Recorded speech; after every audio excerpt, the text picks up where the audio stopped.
نحمده ونصلي ونسلم على رسوله الكريم أما بعد فأعوذ بالله من الشيطان الرجيم بسم الله الرحمن الرحيم قل إنما حرم ربي الفواحش ما ظهر منها وما بطن والإثم والبغي بغير الحق وأن تشركوا بالله ما لم ينزل به سلطانا وأن تقولوا على الله ما لا تعلمون صدق الله مولانا العظيم وبلغنا رسوله النبي الكريم ونحن على ذلك من الشاهدين والشاكرين والحمد لله رب العالمين.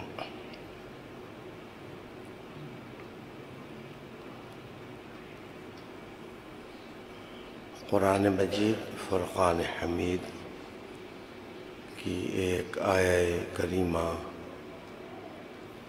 تلاوت کرنے کی سعادت حاصل کی ہے.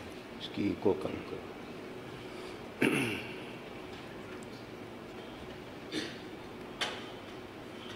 قرآن حکیم فرقان مجید کی جو آیہ کریمہ آپ کے سامنے تلاوت کرنے کی عزت پائی ہے، اس میں 5 امور بیان ہوئے ہیں. یہ 5 باتیں وہ ہیں، وہ لوگ جو اللہ توبہ کرنے والے ہیں، ذکر اذکار کرنے والے ہیں، عبادت اور دعا میں مشغول رہنے والے ہیں، حضور صلی اللہ علیہ وسلم کی اسوہ پر یقین رکھتے ہیں، اسلام کو تسلیم کرتے ہیں اور دین مبین پر ایمان رکھنے والے ہیں. وہ ذہن میں رکھیں کہ یہ 5 امور وہ ہیں جو انسان کی شخصیت کو تباہ کر دیتے ہیں. شاید انسان دیکھنے میں ویسا ہی نظر آتا ہے، لیکن اندر سے وہ کھوکھلا ہو جاتا ہے اور کچھ بھی اس کے اندر نہیں بچتا.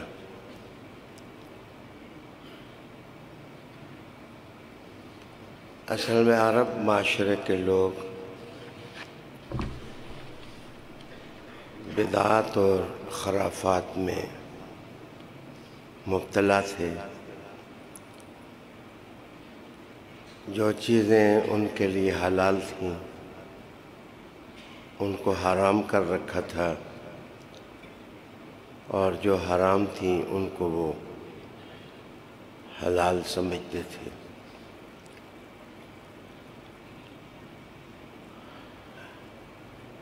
اس کی مثال میں یوں دوں گا کہ صرف ایک قبیلہ تھا عرب سوسائٹی میں جس کو کعبہ شریف کا ننگا طواف کرنے کی اجازت نہیں تھی، وہ کپڑے پہن کے طواف کرتے تھے۔ اس کے علاوہ عرب کے جتنے قبائل ہیں، جب وہ کعبہ کا طواف کرتے تو ننگے ہو جاتے۔ ان کا خیال یہ تھا کہ کپڑا آلودہ ہو جاتا ہے اور کعبے کا طواف آلودگی میں نہیں کرنا چاہیے۔ جس قبیلے کو لباس کے اندر طواف کی اجازت تھی، ان کے بارے میں وہ عقیدہ رکھتے تھے کہ گندگی ان کو آلودہ نہیں کرتی، اس لیے یہ لوگ کپڑے پہن کے طواف کر سکتے ہیں۔ عجیب بات یہ کہ اگر کوئی شرمیلی طبیعت کا آدمی ہوتا تو وہ اس قبیلے کے لوگوں سے رابطہ کرتا کہ آپ اپنے کپڑے دے دیں تاکہ میں وہ کپڑے پہن کے طواف کروں۔ تو اس قبیلے کو اتنی عزت دی جاتی تھی کہ یہ جس پر کپڑا پھینک دیتے اس کو بھی کعبے کا طواف کپڑے پہن کر کرنے کی اجازت ہوتی۔ اس میں ایک پہلو تو رسمیت کا ہے کہ یہ کوئی خدائی قانون نہیں تھا، یہ قانون انہوں نے خود بنا رکھا تھا۔ تو جب اسلام نازل ہوا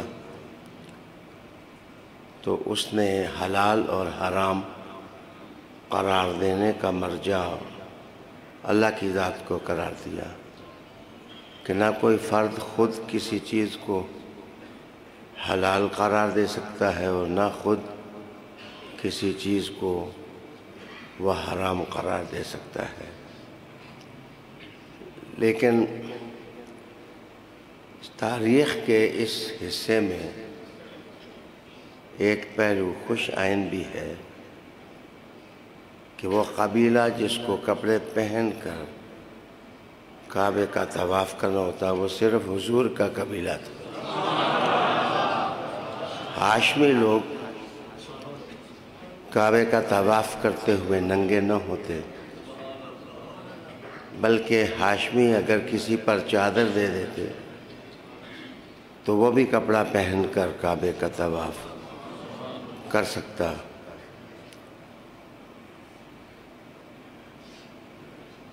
یہی ہاشمی لوگ مزدلفہ تک جاتے حج کرنے کے لیے، عرفات میں نہ جاتے تھے۔ کہتے کہ یہ ہاشمیوں کا تخصص ہے کہ وہ یہاں آ جائیں تو ان کا حج ہو جاتا ہے۔ عالی وقار دوستو، اس قبیلے کی بھی بعض رسوم کو اسلام نے امینڈ کر دیا، لیکن بعض باتیں ایسی ہیں کہ جن کو اسلام میں بھی جاری ساری کر دیا گیا۔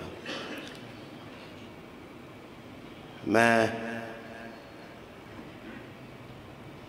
اتنا ضرور کہوں گا کہ وہ لوگ جاہل تھے، لیکن وہ مانتے تھے کہ حضور کا قبیلہ آلودہ نہیں ہوتا۔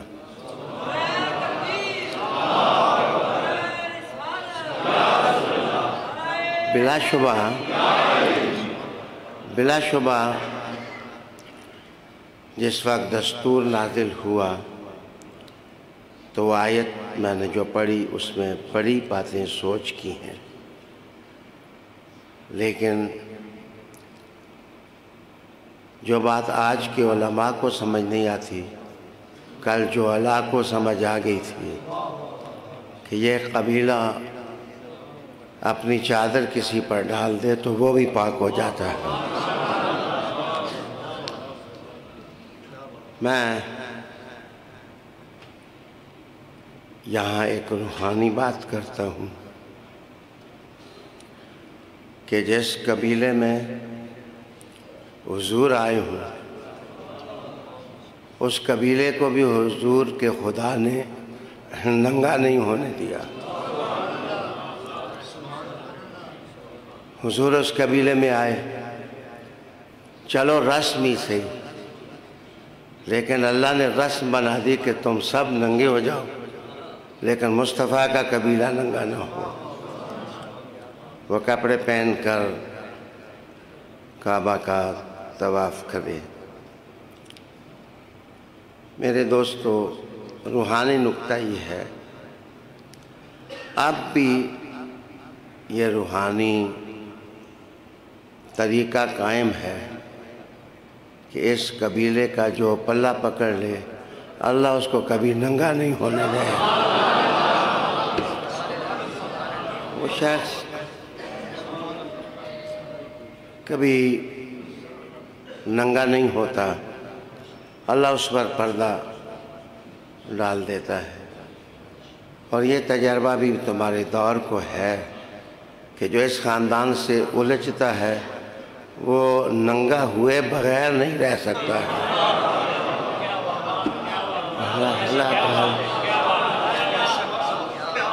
وہ آدمی جو اس خاندان سے الجھتا ہے وہ ننگا ہوئے بغیر رہ نہیں سکتا ہے، کوئی نہ کوئی سبب بن جاتا ہے،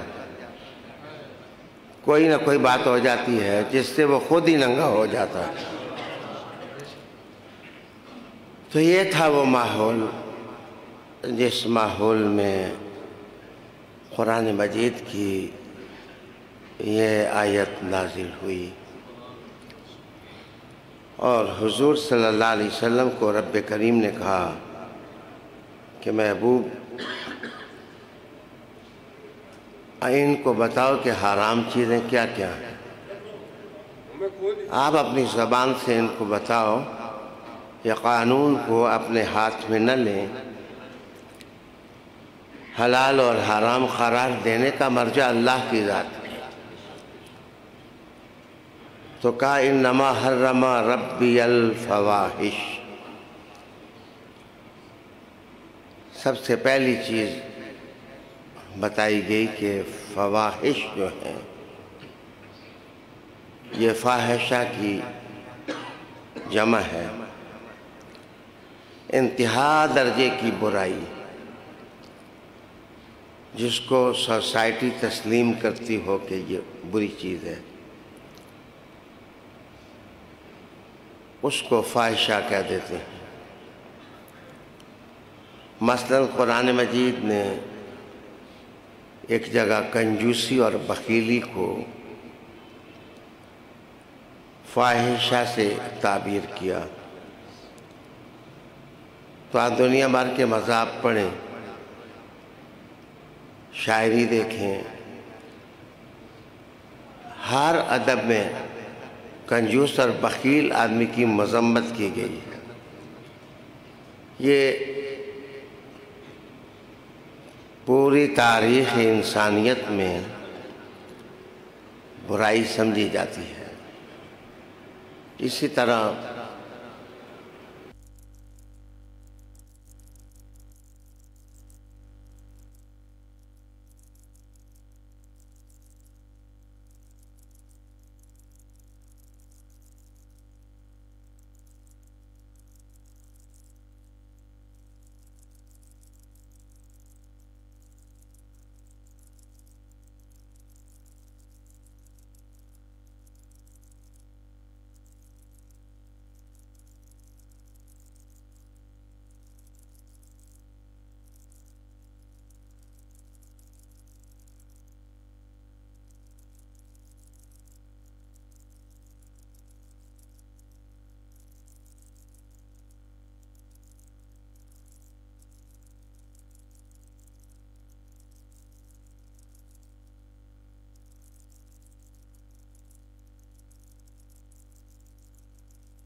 بتاؤ تمہیں جو شیرنیاں شکرانے دیتے ہیں وہ کون لوگ ہیں، کہاں سے لاتے ہیں پیسے؟ تو میں عرض کروں کہ یہ جو خانقاہی نظام ہے یہ مشرقی ممالک میں دین کی ایک حکمت تھی جن میں زاویہ گری ہوئی، مگر نہ اسلام نے تو ایک ایسا روحانی نظام دیا ہے کہ پیر مرید اکٹھے چلتے ہیں، پتہ نہیں چلتا موسیٰ کون ہے اور خضر کون ہے۔ یہ اصل میں تو تزکیہ نفس ہے۔ آپ کل یہ کہیں کہ باپ سے بیٹے کو جدا کریں، بیٹے کو باپ سے جدا کریں، تو گوشت سے ناخن نہیں الگ کیے جا سکتے اور پیروں سے مرید الگ نہیں کیے جا سکتے۔ آپ جتنا ہارڈ کر لیں سسٹم، جتنے حالات سخت کر لیں، آپ کو ایک قوم کی حیثیت سے سوچنا چاہیے، اپنے ماضی کو دیکھنا چاہیے، اپنی ملت کو دیکھنا چاہیے۔ میں صرف کوسچن بتاتا ہوں آپ کو، میں تو پالیٹیشین نہیں ہوں، لیکن you can consider me reformer. سیاستدان تو نہیں، لیکن ریفارمیشن کا جذبہ تو ہو سکتا ہے کہ قوم بن جائے۔ تو آج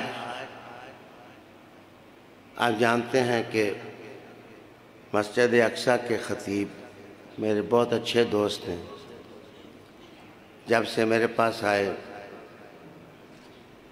وہ کوشش کرتے ہیں کہ رابطہ رکھیں، تو مجھے معلوم ہوا کہ دنیا بھر میں اسکول بند ہیں، یونیورسٹیز بند ہیں، لیکن یہودیوں کے اسکول کھلے ہیں۔ بلکہ مانچسٹر کے اندر آج ہی میں نے ایک فون کیا تو کہا کہ وہ کہتے ہیں جی چھٹی کا ٹائم ہے اور یہودیوں کی ایک خاص کالونی ہے، ان کی بچیاں چھٹی کر رہی ہیں۔ تو میں نے ان کو کہا کہ ان کی فوٹوگراف مجھے بھیجو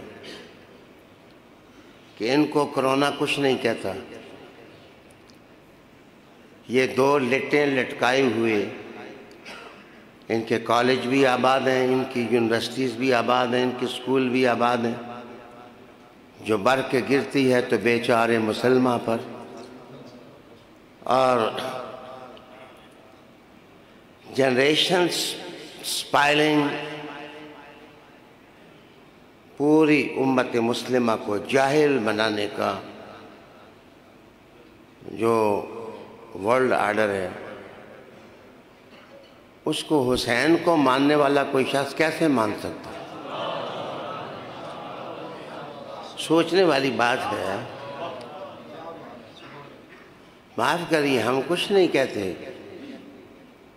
ہم گالی گلوچ نہیں کرتے، جو لوگ یزید کے حامی ہیں ان کو بھی برا نہیں کہتے، ان کا اپنا حصہ ہے، جو بخت ان کو تقسیم کر رہا ہے، ہم الجھتے نہیں ہیں ان سے۔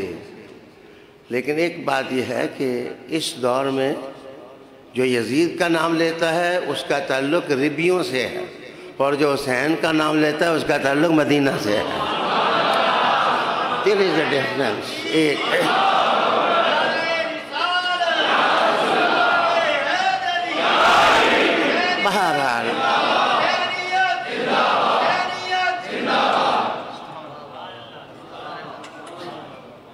بہرحال آپ جانتے ہیں کہ میں تو پنڈی سے بیماری کی حالت میں آپ کے پاس آ جاتا ہوں، مجھے کوئی غرض نہیں ہوتی کہ 300 سنیں یا 200 سنیں یا 4 سنیں۔ جس وقت اللہ کسی کی بات پہنچانا چاہے تو وہ بند کمرے میں بھی کرے اللہ پہنچا دیتا ہے۔ کوئی غار حرا میں لاؤڈ سپیکر تھوڑے ہی لگے ہوئے تھے، غار حرا میں کوئی ٹی وی تھوڑے ہی لگے ہوئے تھے۔ تو نبیوں اور نبیوں کے غلاموں کا مسئلہ اور ہے جناب۔ بند قبریں ہوتی ہیں اور اوپر 50 من مٹی پڑی ہوتی ہے، لیکن قبر والے کے اندر کچھ ہو تو داتا اندر سے بھی دیکھ لیتا ہے۔ گویا مٹی سے دین کو نہیں دبایا جا سکتا۔ بہرحال دوستو، پہلا نقطہ یہ ہے کہ یہ پلانڈ ہے کہ جنسی انارکی پیدا کرو، فحش گانے لوگوں میں عام کرو، شہوانیت کی تحریک ان میں پیدا کرو، عزتوں عفتوں کا خیال ان کے ذہن سے نکالو۔ جو بات آنکھ میں آتی ہے وہ دل میں بیٹھ جاتی ہے۔ جب ننگے وجود تمہاری آنکھوں میں آئیں گے تو تمہارے دل کی دنیا وہ اس میں ہلچل پیدا ہو جائے گی۔ اس لیے محراب یہ کہتا ہے کہ آنکھ اور دل دونوں میں مصطفیٰ رکھو۔ رسول کریم صلی اللہ علیہ وآلہ وسلم کا تصور رکھو اور ان کے نام کی مالا جپو، اور جب ان کے نام کی مالا جپو گے تو اللہ کی نصرت ہوگی، اللہ کی مدد ہوگی۔ بچے، بیعت خانقاہ کی نہیں ہوتی، بیعت کردار کی ہوتی ہے۔ بیعت کبھی مٹی کے گھر کی نہیں ہوتی، بیعت زندہ شخصیت کی ہوتی ہے، آئیڈیالوجی کی ہوتی ہے۔ اور بیعت جو ہے وہ ٹیلی ویژن کی سکرینوں کی نہیں ہوتی کہ تو طالب ہو جا، تو طالب ہو جا۔ بیعت دراصل کیریکٹر کی ہوتی ہے اور کردار کی ہوتی ہے اور نظریے کی ہوتی ہے اور آئیڈیالوجی کی ہوتی ہے اور اسلام کی ہوتی ہے اور کتاب کی ہوتی ہے اور سنت کی ہوتی ہے اور اسوہ حسن کی ہوتی ہے، خلفاء کی ہوتی ہے، علی کی ہوتی ہے، حسن کی ہوتی ہے، حسین کی ہوتی ہے۔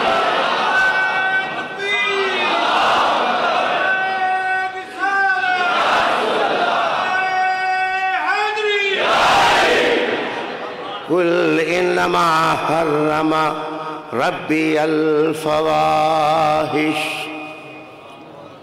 محبوب ان کو سمجھا دو کہ میرے رب نے، یہ چین بن گئی ہے نا، یہ کڑی سے کڑی ملی۔ رب نے کہا کہ محبوب ان سے آپ کہہ دیں میرے رب نے، مانا یہ ادھر میں ہوں، ادھر میرا رب ہے۔ حضور کے مریدوں نے کہا ادھر ہم ہیں، ادھر حسن حسین ہے، ادھر علی ہے، ادھر حضور ہے، ادھر رب ہے۔ قل انما حرم ربی الفواحش۔ اچھا آگے کہا کہ ما ظہر منہا وما بطن، یہ اسی برانچ آف دس ڈیڈ، یہ جو عمل بیان ہوا ہے اسی کی برانچ ہے۔ برانچ یہ ہے کہ عرب جاہل لوگ جو گناہ خلوت میں کرتے، الگ ہو کے کرتے، وہ کہتے یہ نہیں ہے، کوئی گناہ نہیں۔ ہم جب دیواروں کے پیچھے ہیں، کوئی گناہ کرتے ہیں تو یہ تو گناہ نہیں ہے۔ گناہ وہ ہے جو سڑک پر کیا جائے، تو سڑکوں پر گناہ کو وہ جاہل بھی برا سمجھتے تھے، لیکن ہمارے زمانے کے جاہل نہیں برا سمجھتے۔ سڑکوں پر جلوس نکالتے ہیں، سڑکوں پر جناب وہ ننگے ہو کر آتے ہیں۔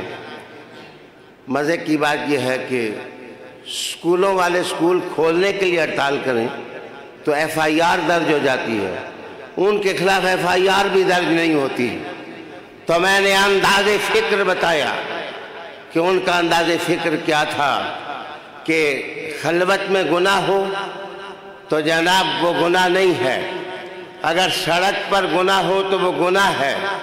رب کریم نے کہا محبوب یہ پاگل ہو گئے ہیں، بے سمجھ ہو گئے ہیں، یہ کتنے جاہل ہیں، ان کو اتنی بات بھی سمجھ نہیں آتی، گناہ تو گناہ ہے، خواہ پردے میں کیا جائے خواہ ظاہر کیا جائے۔ تو جو احساس کی حدت ہے اور تیزی ہے وہ صرف اس لیے ہے کہ گناہوں سے نفرت کی جائے، پرٹیکولرلی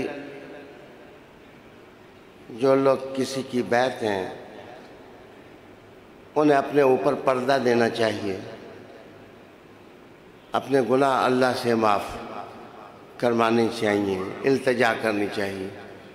ان محافل اور ان دروس کی نشستوں کا مطلب تو یہ ہے کہ اگر کوئی گندہ محفل میں آئے تو جائے تو ستھرا ہو کے جائے اور پاک ہو کے جائے، اس کے اندر عزم پیدا ہو، اس کے اندر ہمت پیدا ہو، وہ اپنے پاؤں پر اسلام میں کھڑا ہو، وہ احساس کرے کہ میں مسلمان ہوں، میں حضور صلی اللہ علیہ وآلہ وسلم کا نوکر ہوں اور غلام ہوں۔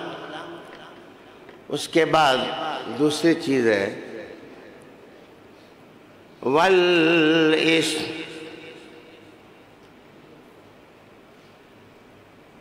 ہمارے ہاں جو تراجم نگار ہیں انہوں نے ذنب، اسم، ان سب کا معنی گناہ ہی سمجھا ہے اور لفظ گناہ ہی استعمال کیا ہے۔ میں نے الحمدللہ اپنے ترجمہ کے اندر کوشش کی کہ جہاں جو لفظ استعمال ہوا ہے اس کی حقیقت کو میں اردو کے قالب میں ڈھالوں تاکہ جو مقاصد قرآن ہیں ان کو قوت ملے، ان کو طاقت ملے۔ تو اسم کس کو کہتے ہیں؟ دو قسم کی اونٹنیاں وہ عاصمہ کہلاتی ہیں۔ یہ بات پڑھنی ہو تو تاج العروس پڑھیں، ہے تو کھپا دینے والی لغت، دماغ جلانا پڑتا ہے، لیکن نکات بڑے کام کے اس لغت کی کتاب سے ملتے ہیں۔ دو قسم کی کون سی اونٹنیاں عاصمہ کہلاتی ہیں؟ ایک وہ اونٹنی جو تھک کر بالکل چور ہو جائے اور اس کے پاؤں پر ورم آ جائے، لاغر ہو جائے اور مزمحل ہو جائے، تو وہ اونٹنی جس وقت چلنے سے عاجز آ جائے تو اس کو عاصمہ کہتے ہیں۔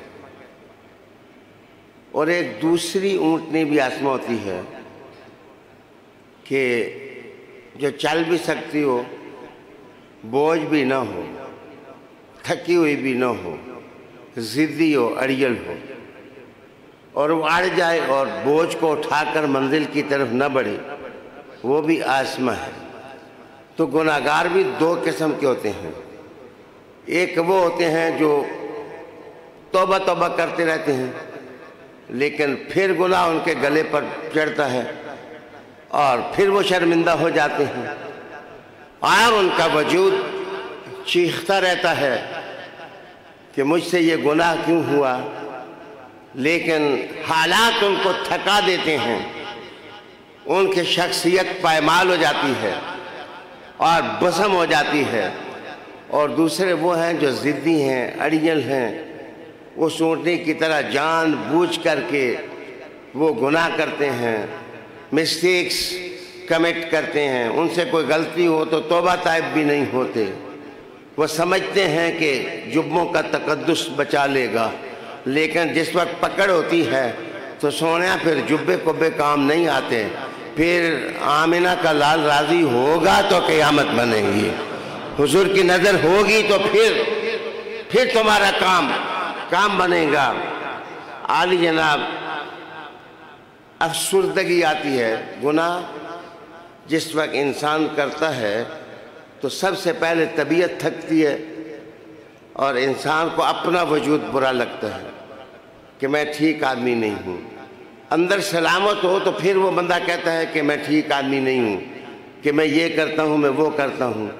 لیکن اندر ہی ٹھیک نہ ہو، بندے کے باطن کو حالات پائمال کرنے اور وہ کچھ بھی نہ بچے، تو میرے دوست، ایک وہ لوگ ہوتے ہیں سستی آتی ہے. بتو اکثر وہ آدمی جو مسٹیک کمیٹر ہوتا ہے، گناہ کا ارتکاب کرتا ہے، وہ سست ہوتا ہے. وہ آدمی چست نہیں ہوگا، وہ آدمی سمارٹ نہیں ہوگا، وہ آدمی ایفیشنٹ نہیں ہوگا. اور جو آدمی حضور کے حرم میں رہتا ہے، آپ کا دل کرے گا کہ اس کا چہرہ دیکھیں اور دیکھتے ہی رہیں. اس کے وجود سے تازگی آپ کو ملے گی، اس کے وجود سے نفاست آپ کو ملے گی، اس کے وجود سے خوشی آپ کو ملے گی، اس کے وجود سے مسرت آپ کو ملے گی. اللہ اکبر. تھوڑا اور آگے بڑھوں کہ اسم جو ہوتا ہے گناہ، یہ متعدی ہوتا ہے. یعنی بعض گناہ ایسے ہوتے ہیں جو خود ہی بندہ کرے تو اسی تک محدود رہتے ہیں، ان کا اثر دوسرے کو نہیں لگتا. لیکن یہ گناہ ایسے ہیں جو کرونا کی طرح ہوتے ہیں. جس طرح کرونا خام خواہ دوسرے کو لگ جاتا ہے، وائرس نہ بھی ہو تو پھر بھی کرونا لگ جاتا ہے، اور بیماری دوسریاں ہوں تو وہ بھی کرونا ہی کہلاتی ہیں. تو یہ عجیب قسم کی متعدی بیماری ہے، اس کو متعدی بیماری سے تعبیر کیا جاتا ہے. بعض گناہ ایسے ہیں جو متعدی ہوتے ہیں کہ ایک آدمی کو لگا، اس نے آگے دوسرے کو بھی متاثر کیا، اس نے آگے تیسرے کو بھی متاثر کیا، اس نے آگے پوری سوسائٹی اور پورا معاشرہ جو ہے وہ گند میں ڈوب گیا اور دلدل میں ڈوب گیا. اب قرآن مجید نے کہا محبوب ان کو وہ گناہ بھی بتائیں جو فحشی ہے، جو بہت برے ہیں، اور پوری انسانیت کی تاریخ گواہ ہے کہ یہ چیزیں بری ہیں. انسان کا کامن سینس مانتا ہے کہ یہ بری ہیں، عقل سلیم تسلیم کرتی ہے کہ یہ برے ہیں. اور بعض گناہ ایسے ہیں جو ایک سے دوسرے کو لگتے ہیں. میرے محبوب جو تیری غلامی میں آیا ہے، ان کے ظاہر کو بھی صاف کرنے، ان کے باطن کو بھی صاف کرنے. قُلْ إِنَّمَا حَرَّمَ رَبِّيَ الْفَوَاحِشَ مَا ظَهَرَ مِنْهَا وَمَا بَطَنَ وَالْإِثْمَ. یہ جو پرسنالٹی بریکنگ خطائیں ہیں، لغزشیں ہیں، ان سے توبہ طائب ہونا چاہیے.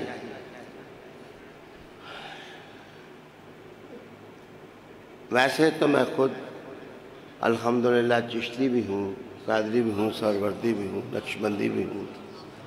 اللہ تعالیٰ نے ساری نسبتیں مجھے دی ہیں. تو چشتیوں کی سب سے بڑی نسبت میری وہ ہے جو مخدوم جہانیہ سے ملتی ہے، اور مخدوم جہانیہ بیعت ہوئے تھے نصیر الدین چراغ کے ہاتھ پر، اور وہ بیعت تھے حضرت بابا جی علیہ رحمہ کی. کچھ شریف کے سعادات کی چشتی نسبت جو ہے وہ کسی اور واسطے سے نہیں پہنچتی خواجہ غریب نواز تک، ان کی اپنی نسبت کافی ہے. سہروردی. لیکن یہ سب کچھ ہونے کے باوجود پیارے، سما اور چیز ہے، سما اور چیز ہے. اس پر تو میں کبھی الگ سے بات کروں گا کہ سما کیا چیز ہے. وہ جس وقت بندہ اہل ہو جاتا ہے تو پیر سیال کے الفاظ مجھے یاد آ گئے ہیں کہ سما اس کے لیے جائز ہے کہ جو اگر اس طرح ہاتھ قاعدے کی حالت میں رکھ کے بیٹھے اور سما ہو رہا ہو تو اس کی آنکھوں میں سے آنسوں کے بجائے خون گرے، لیکن اس کے بدن میں اس کی انگلی بھی نہ ہلے اور اس کی انگلی بھی حرکت نہ کرے، تو ایسا آدمی جو ہے وہ سما کر سکتا ہے۔ عالی جناب، میں آپ کے خدمت میں گزارش کروں گا، یہ خواص کے لیے تو جائز ہے، لیکن ایک طریقہ یہ ہے کہ گناہ ادھر پڑا ہوا ہے تو اس کو ختم نہ کیا جائے، آنکھیں موند لی جائیں، نشہ کر دیا جائے۔ یہ بعض گناہگار ایسے ہوتے ہیں جس وقت گناہ کے ہاتھوں تنگ ہوتے ہیں تو وہ انہوں نے چرس شروع کر دی، ڈرنکنگ شروع کر دی، ایک غلطی کو دبانے کے لیے دوسری غلطی کا ارتکاب کیا، ایک گند کو ختم کرنے کے لیے دوسرا گند شروع کر دیا۔ تو یاد رکھیے، یہ آنکھیں موندنے سے گناہ ختم نہیں ہوتا، اصل میں کوئی بندہ کامل ہونا چاہیے جو تمہاری آنکھوں سے پٹی ہٹا دے اور تمہیں مصطفیٰ نظر آ جائے اور مصطفیٰ کی نظر تمہیں اندر سے دھو ڈالے۔ یہ طریقت کے طریقے ہیں جن کی طرف توجہ چاہیے۔ ابھی تک دو باتیں آپ نے سنی، تیسری چیز ہے وَالْإِسْمَ وَالْبَغْيَ بِغَيْرِ الْحَقِّ، بِغَيْرِ الْحَقِّ، وَالْبَغْيَ بِغَيْرِ الْحَقِّ۔ یہ میرے سامنے جو تفسیر ہے میری اپنی لکھی ہوئی، یہ میں تبصرہ سے استفادہ کر رہا ہوں، اور اللہ رب العالمین جب توفیق دے گا پرنٹ ہو کے آئے گی تو آپ پڑھ سکیں گے کہ اس میں باغی میں، خطا میں اور ضم میں بنیادی طور پر کیا فرق ہوتا ہے۔ یاد رکھیے کہ اگر ایک حد قائم ہو ایک آدمی کے لیے، مثلاً وہ پیاسا ہے، تو ایک حد ہو کہ تو اس حد کو کراس نہیں کر سکتا پانی پینے کے لیے، وہ آدمی وہ ہاتھ توڑنے کے بعد جا کے مٹکے رکھے ہوئے ہوں اور پانی پی لے، تو اس کو کہتے ہیں اس نے بغاوت کی ہے، اس میں باغی آ گئی ہے، اس نے حدود شکنی کی ہے، اس نے دستور شکنی اس نے کی ہے۔ آپ نہیں سمجھے تو میں قانون یہ ہے کہ روزے کے اندر جب تک مغرب نہ ہو تم روزہ توڑ نہیں سکتے، پانی پی نہیں سکتے۔ عصر کے وقت ایک بندے کو پیاس لگی اور وہ دھوڑا، اور دھوڑنے کے بعد اس نے پانی پی لیا اور روزہ خراب کر لیا، تو یہ اسم نہیں ہے، یہ بغاوت ہے۔ بغاوت وہ ہوتی ہے جس میں دستور ٹوٹتا ہے، جس میں نظام ٹوٹتا ہے، جس میں سسٹم ٹوٹتا ہے، جس میں قاعدہ ٹوٹتا ہے۔ رب کریم نے کہا کہ پھر ایسے کام نہ کرو جو اسلام کے خلاف بغاوت ہو، جو دین کے خلاف بغاوت ہو، اور تم نظام مصطفیٰ کریم کو پائمال نہ کرو۔ میرے دوستو، ہم کتنے محتاط لوگ ہیں کہ ہم سسٹم کے تقدس کو پائمال کر دیتے ہیں، لیکن جو پائمال کرنے والا ہے اس کو عزت دیتے رہتے ہیں، اس کو محبت دیتے رہتے ہیں، اس کا تقدس مانتے رہتے ہیں۔ یہ ہماری بلائیں ہیں۔ اگر آپ اس نازک سے جملے کا معنی سمجھیں تو میں آپ کو پہلے دور میں لے جاتا ہوں۔ ہم کہتے ہیں یزید پر لعنت نہیں کرنی چاہیے، حسین کو چھوڑ دیتے ہیں، نظام حسین کو چھوڑ دیتے ہیں، یزید پورے نظام کو تباہ کر دے، برباد کر دے، قرآن کے خلاف اٹھ جائے، کعبے پر وہ منجنیق سے پتھر پھینکے، مدینہ کے اندر زنا کے ارتکاب کا وہ ارتکاب کرے۔ واہ واہ واہ مولانا، تمہارا فتویٰ بھی ہے کہ ادھر ایک لفظ کوئی ادھر کر دے ادھر کر دے تو ہم کہتے ہیں جو اس کو کافر نہ مانے وہ بھی کافر ہے۔ اور ایک آدمی کعبے کو گھرائے، ایک آدمی قانون سپائل کرے، اور ایک آدمی نظام کے خلاف بغاوت کرے، ہم اس کو بھی تقدس دیتے رہتے ہیں جن کے اندر شعور چلا گیا ہے، وہ کٹ جاتے ہیں لیکن یزید کو نہیں مان سکتے ہیں۔ ان کے اندازے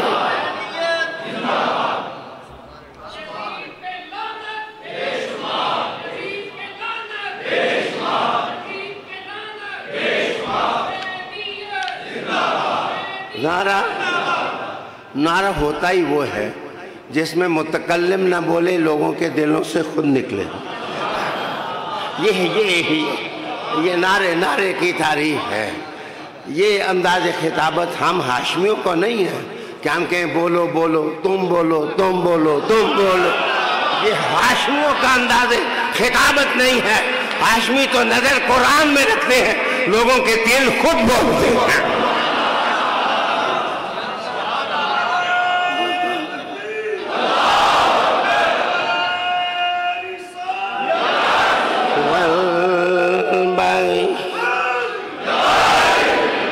والاسم والبغي بغیر الحق، وہ بغاوت، وہ سسٹم کو برباد کرنے کی کوشش۔ اب چھوڑ دو، بڑا تقدس ہے، اس تقدس کے غلاف کو نہ چھیڑیں، خدا را نہ چھیڑیں، افکار ٹوٹ جائیں گے، تم ہل جاؤ گے۔ میں تمہیں نہیں ہلانا چاہتا، سسٹم بے شک ہلے لیکن تم نہ ہلو۔ میرے دوستو، بات سمجھنے کی ہے کہ جب ہم نے کہہ دیا کہ علی حق پر ہے تو یاد رکھنا نا حق کی قدر نہیں ہونی چاہیے، حق ہی کی قدر ہونی چاہیے۔ اتنی بات بھی سمجھ نہیں آتی، اتنی بات بھی۔ والبغي بغیر الحق،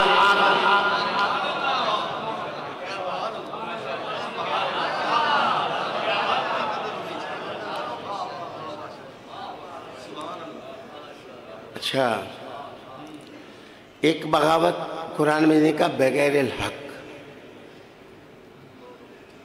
بغیر الحق، کیا کوئی حق والی بغاوت بھی ہوتی؟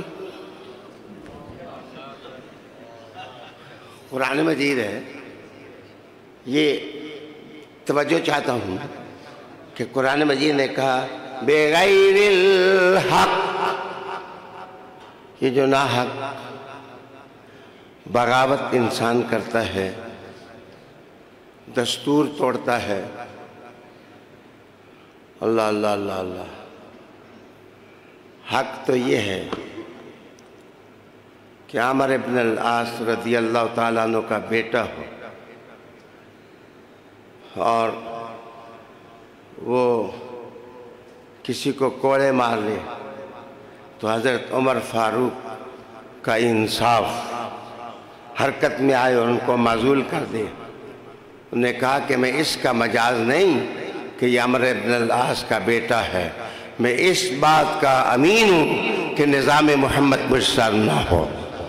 رسول کریم علیہ السلام کا نظام اور حق، اللہ اکبر۔ اگر تو آپ صرف پڑھیں گے قرآن مجید، تلاوت کریں گے، کبھی نہیں سمجھ آئے گی حق۔ کبھی سوچیں گے تو قرآن مجید کے تو لفظ لفظ کے نیچے حق، کتاب مجید کی تو سطر سطر میں حق، سورت سورت میں حق، اور جو حق کا نظام پیش کرنے والے تھے، ابو بکر میں بھی حق، عمر میں بھی حق، عثمان میں بھی حق، علی تو ہے ہی حق، حسن بھی حق۔ والبغي بغیر الحق، ویسے اندھا مفسر تھا، unfortunately he was blind، وہ نظر نہیں آتی تھی اس کو، لیکن میرے استاد کا استاد تھا، میرے استاد عطیہ سالم تھے جو مدینہ یونیورسٹی کے وائس چانسلر بھی رہے، ان کے استاد تھے علامہ سنکیتی، جنہوں نے ادواء البیان کے نام سے تفسیر لکھی، لیکن آب زر کے ساتھ نقل کیے جانے والے الفاظ لکھے کہ اللہ تعالیٰ نے قرآن مجید میں نبیوں کے بارے میں کہا کہ انہوں نے ناحق نبیوں کو قتل کیا، تو کیا اس کا معنی یہ نکلتا ہے کہ نبیوں کا قتل کرنا حق بھی ہے؟ تو یہ بغیر الحق انہوں نے انبیاء کو قتل کیا ناحق، اس کا معنی کیا ہے؟ علامہ شنقیطی لکھتے ہیں کہ اصل میں اس کا یہ معنی نہیں ہے کہ بغاوت کوئی حق بھی ہوتی ہے، سسٹم کو سپائل کرنا یہ ناحق ہے۔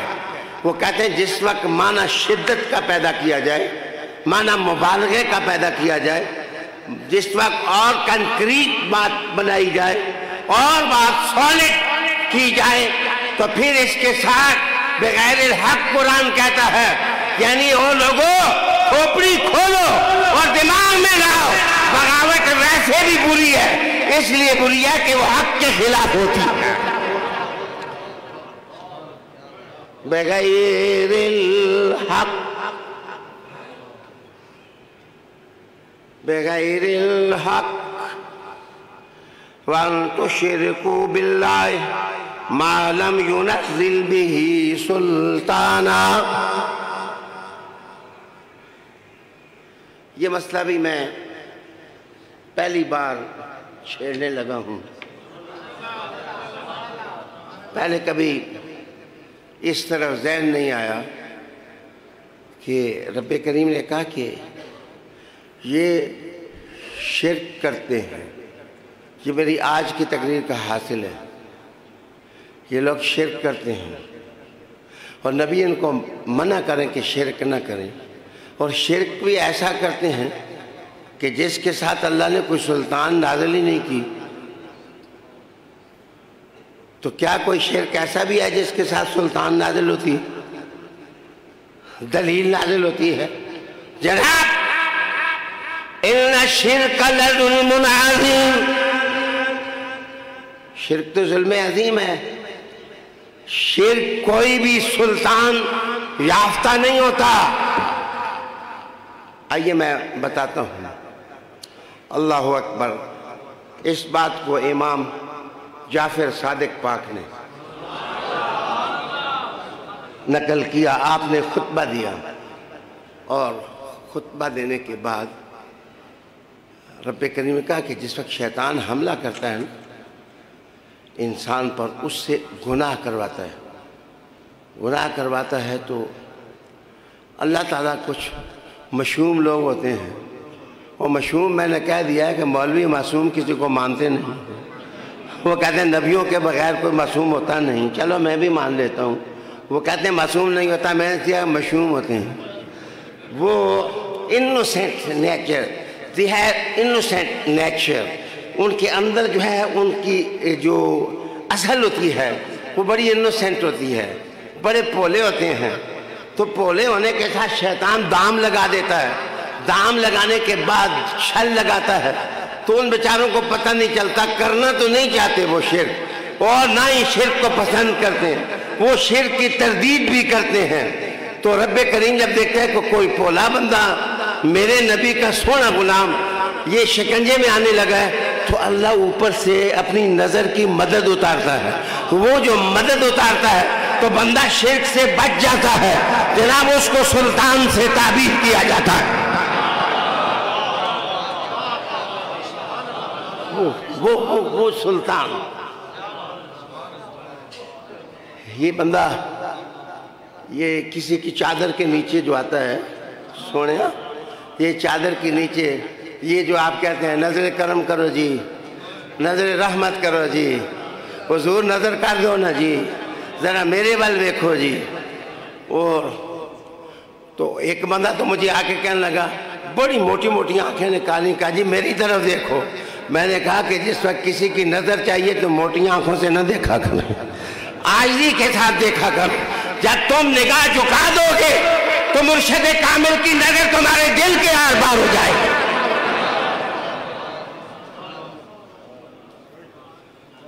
ان تشرکوا باللہ ما لم ينزل به سلطانا. اب آپ کو فوراً سمجھ آئے گی یہ سلطان العارفین کیوں ہے.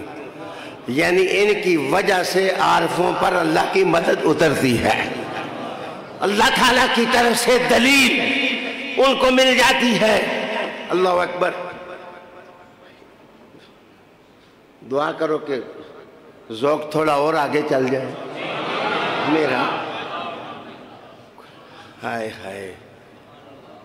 یا معشر الجن والانس ان استطعتم ان تنفذوا من اقطار السماوات والارض فانفذوا لا تنفذون الا بسلطان. الا بسلطان. ایک سائنسدان مولوی صاحب نے مانا یہ کیا کہ اے جنوں اور انسانوں کے گروہ، اگر بھاگ سکتے ہو زمین کے کناروں سے تو بھاگ لو. بھاگنے کے لیے تو جیٹ طیارہ چاہیے. واہ واہ واہ واہ. آج کل کی سائنس بھی واہ واہ سائنس ہے. دعا کرو اس سائنس کو چاند سے ہی نظر آ جائے. یہ سائنس بیچاری. یا معشر الجن والانس ان استطعتم ان تنفذوا من اقطار السماوات والارض فانفذوا لا تنفذون الا بسلطان.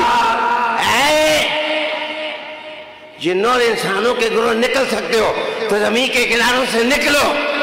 نہیں کوئی نکل سکتا مگر سلطان چاہیے. وہ جبرائیل نکل گیا، میکائیل نکل گیا، اسرافیل نکل گیا، میرا سونا مصطفیٰ بھی نکل گیا. اے رب کریم یہ کیسے نکل گئے؟ فرمایا سلطان. یہی تو سلطان ہے، یہی تو اللہ کی مدد ہے. یا معشر الجن والانس ان استطعتم ان تنفذوا من اقطار السماوات والارض فانفذوا لا تنفذون الا بسلطان. اب سمجھ آئے گی آپ کو. وہ غریب نواز کے دشمن نے کہا میں اڑنے لگا ہوں غریب نواز. غریب نواز نے جوتا پھینکا، کہا ذرا تو اڑ. غریب نواز کی طرف سے سلطان آ رہی ہے. سلطان آ رہی ہے. گویا سلطان بھی واہ واہ ہے. کبھی نیچے سے اوپر جاتی ہے، کبھی اوپر سے نیچے آ رہی ہے.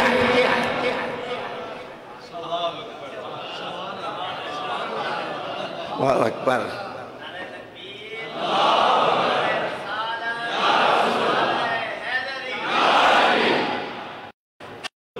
اللہ اکبر. یہ کیا ہے کہ ایک عورت کے بارے میں سلمان کہتے ہیں کہ اس کا تخت کون لائے گا؟ جن کہتا ہے افریتم من الجن، حضور آپ مجلس برخاست نہیں کریں گے، یہ پہلے لے آؤں گا. انہوں نے کہا پیغمبر کا دربار اور اتنی دیر کہ مجلس حضوری ختم نہیں ہوگی تو میں لے آؤں گا. کوئی بندہ اور ہے ایک غریب مسکین فقیر نوکر سلیمان کا، وہ اٹھا اور کہا حضور آنکھ بند کرے، کھولے، تخت آپ کے سامنے ہوگا. تخت آپ کے سامنے ہوگا.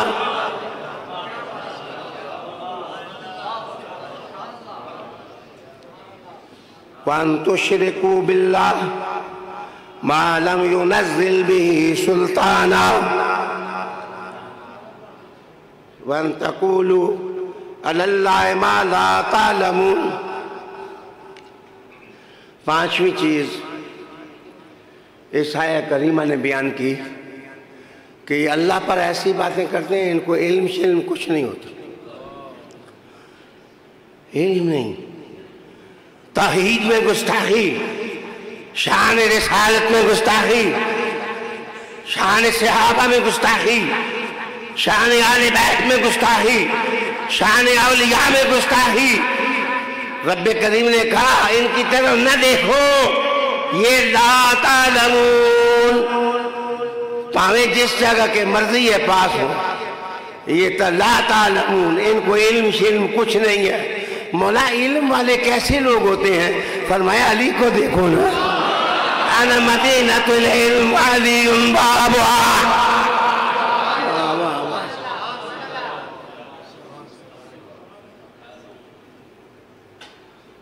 تقولوا علی اللہ ما لا تعلمون،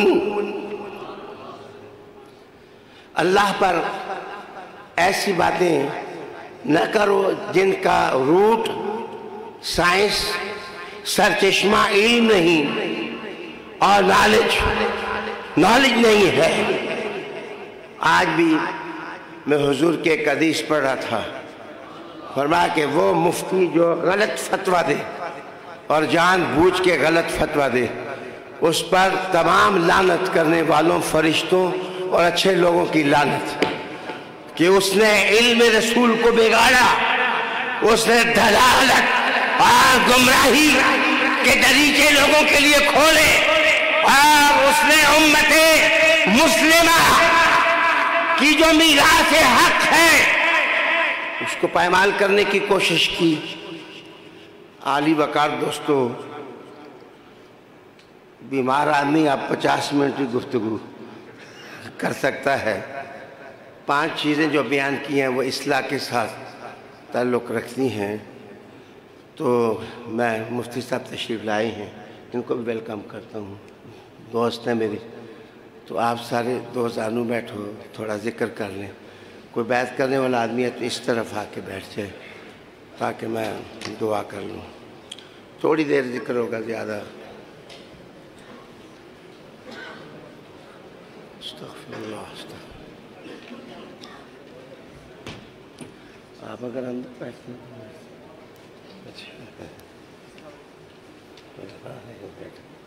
ماشاء اللہ، یہ بچائے چادر کھول دیں تاکہ جتنے لوگ آ رہے ہیں چادر پکڑیں۔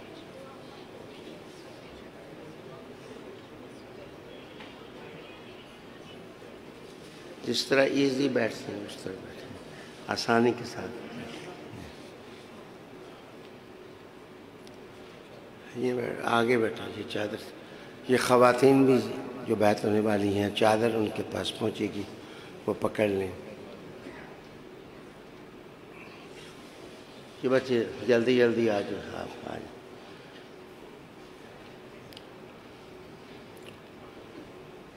یہ سامنے والی آنکھوں میں لگنے والی لائٹ آف کر دیں، باقی پیچھے پڑھیں۔ اعوذ باللہ من الشیطان الرجیم، بسم اللہ الرحمن الرحیم، لا الہ الا اللہ محمد رسول اللہ صلی اللہ علیہ وآلہ وسلم، لا الہ الا اللہ محمد رسول اللہ صلی اللہ علیہ وسلم۔ یا اللہ کریم، یہ سب طالبین حق کے چاہنے والے ہیں، توبہ طائب ہونے والے ہیں، تیرا ذکر کرنے کا ارادہ رکھتے ہیں۔ یا اللہ یہ مجھے پہنچے، مجھ سے میرے والد گرامی، میرے دادا جی صاحب، میرے پردادا جی صاحب، ان کے والد گرامی، سلسلہ بسلسلہ سہروردیہ سلسلے میں حضرت خواجہ عارفین سید جلال الدین سرخ بخاری سرخ پوش رحمۃ اللہ علیہ سے سلطان الحق پاؤ الحق زکریا ملتانی رحمۃ اللہ علیہ تک پہنچے۔ نقشبندیہ سلسلے میں آج سے لے کر لالہ جی صاحب، خواجہ نور محمد صاحب رحمۃ اللہ علیہ، خواجہ شمس الدین بابا جی صاحب رحمۃ اللہ علیہ، خواجہ فقیر محمد صاحب رحمۃ اللہ علیہ، سلسلہ بسلسلہ بہاؤالدین نقشبند رحمۃ اللہ علیہ سے حضرت ابو بکر صدیق رضی اللہ تعالیٰ، قادریہ سلسلے میں سیدی غوث الاعظم رضی اللہ تعالیٰ عنہ تک پہنچے، حضرت خواجہ غریب نواز رحمۃ اللہ علیہ۔ یا اللہ تعالیٰ تمام سلاسل امام ہادی علی نقی پاک تک، تقی پاک تک، رضا پاک تک، موسیٰ کاظم پاک تک، حضرت جعفر صادق پاک، امام باقر پاک، حضرت امام زین العابدین پاک، امام حسین پاک، امام حسن پاک، حضرت مولا تک پہنچے، حضور کی ذات تک پہنچے، اللہ تعالیٰ تک۔ بچوں یہ سلسلے قبول کیے، کیوں قبول ہے؟ بس اپنے دل میں جہاں دھک دھک ہوتی ہے ذکر کریں اللہ اللہ دل میں.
دعا کرو اللہم صلی علی سیدنا و نبینا و مولانا محمد وعلی آل سیدنا و نبینا و مولانا محمد وبارک وسلم صلی علیہ. اے اللہ کریم ان سب کی بیعت کو حضور پاک صلی اللہ علیہ وسلم کے مبارک ہاتھوں تک پہنچا دے. یا سیدنا یا رسول اللہ اپنے نوکروں کی طرف آپ خود دیکھ لیں. حضور ان سب کے دلوں پر نظر ڈال دیں. حضور ان سب کے دلوں پر نظر ڈال دیں. اللہ کریم میں حضور کی امت میں سب سے عاجز مسکین فقیر ہوں. یا اللہ تعالیٰ ہمارے بڑے جنہوں نے لوگوں کے دلوں کا تزکیہ کیا ان کی وجہ سے آج صفائے قلب کی دولت سب کو عطا فرما. یا اللہ عقیدے کا تغلب دے دے، تسلط دے دے، ایمان کی حرارت دے دے، اخلاق کا حسن دے دے، روحانیت کا وفور دے دے، محبت کی جوانی دے دے، عشق کا شباب دے دے.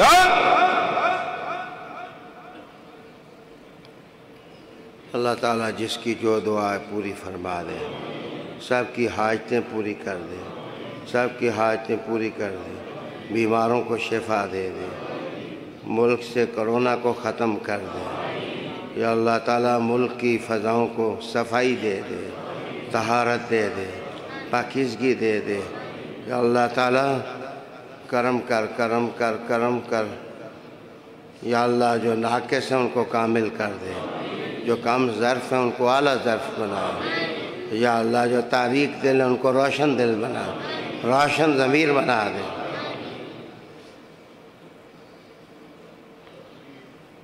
اللہ کریم سلسلوں کا جو فیض ہے اور حقیقت مشائخ کی ان کا فیض ان سب کو نصیب فرما.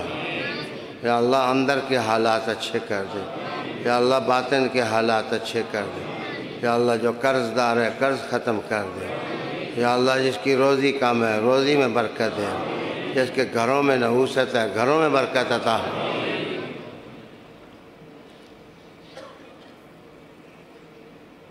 یا اللہ بے علموں کو علم دے دے، بے نمازیوں کو نمازی بنا دے، جن کو ذکر حاصل نہیں ان کو ذکر عطا فرما. یا اللہ کرم کرم کرم کرم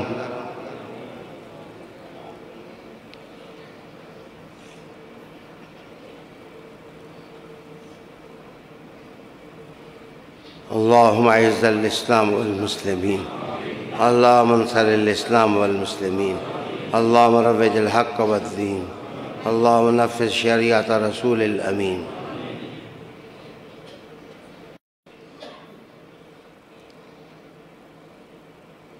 صلی اللہ تعالی علی رسول خیر خلقہ وعلی